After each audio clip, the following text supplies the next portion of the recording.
So let's talk about the Mets first before we go to the pinstripes. Buck Showalter, of course, was relieved of his managerial duties. Was that a surprising acquisition or a surprising announcement for you? Because I know he was very beloved on that team. We know the ownership or front office is changing. Was that a shock for you?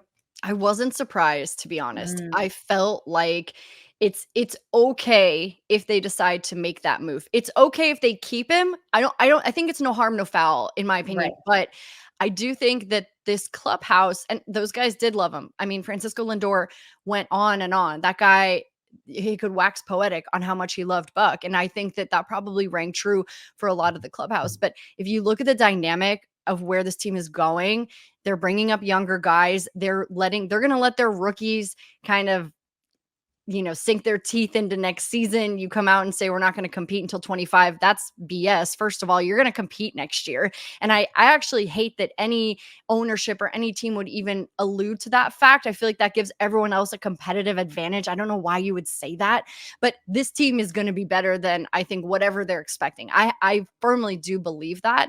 But I think that if you look at the dynamic of the younger guys, the veteran guys, and the guys they need to bring in, I'm okay with another manager coming in to do this job. So I wasn't surprised. It was tough to watch Buck tell everybody. And I do think that it was really enjoyable to be around him the last 2 seasons, but I'm okay with the move for the New York Mets. Listen, baby, it's New York, Yeah. you gotta perform, you gotta execute, and you gotta get to where you say you're gonna get to. And if you don't, you've got to make the changes.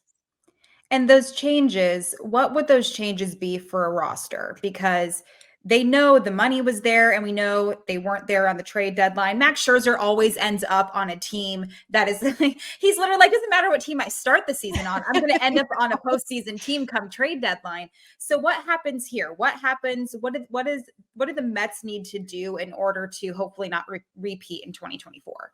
Doesn't it feel like it's Max's world and we're all just living in it all the 100%. time? I'm All the taking a time. I wish I could, like, date like that. Like, we're gonna start off fine, but I need a trade deadline. If things aren't heading toward playoffs, I need to talk to the ownership about that. We Yeah. could figure that out. I love that. That's why a deep bench is important, right? And In life and in yes, a baseball. deep bench. You gotta have a Rangers situation going on. A lot of depth. A Yeah. lot of depth on that Yeah. roster. I will say this too. I would like to say that I don't think Buck is the reason they didn't win games and they didn't perform up to the standards. I definitely want to say that. Like Buck's not the reason. It is a wide variety of reasons. But changes that need to be made. Number one, you have to get a designated hitter that can hit. The Mets Interesting. had the third worst average among the entire league when it came to the DH position. That's not going to hack it, right? You have to have more than Pete Alonso on your team who can hit home runs. You have to get a guy who can slug. In fact, you got to get a couple guys who can slug baseballs. They were missing that 100%. Number two, you got to get some starting pitching, right? You had a rookie in Kodai Senga, who's so established in NPB, right? That dude already did everything that needs to be done over there. Comes over. He held that staff together. That was comprised of Max Scherzer and Justin Verlander, two first ballot Hall of Famers, right? And this dude comes in and holds it together. Didn't miss a start. He is the reason that staff even breathed relevancy, in my opinion. So Mhm. you have to get some starters.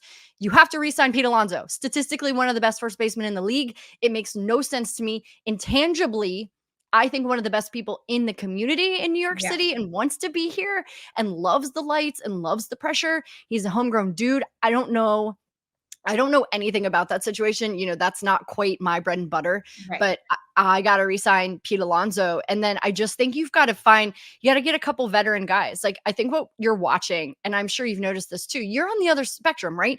So the Mets spent $500 million and it didn't work. I love a great experiment. I love an owner that spends. I love a franchise that invests. It just because you spend a lot does not mean you win a lot, right? That's never equated to that. And so I think finding the solid dudes in the league. There are a ton of solid dudes that are being overlooked all the time for the big sexy names. And sometimes the solid dudes are the ones who I think pay the most and make the most for your team.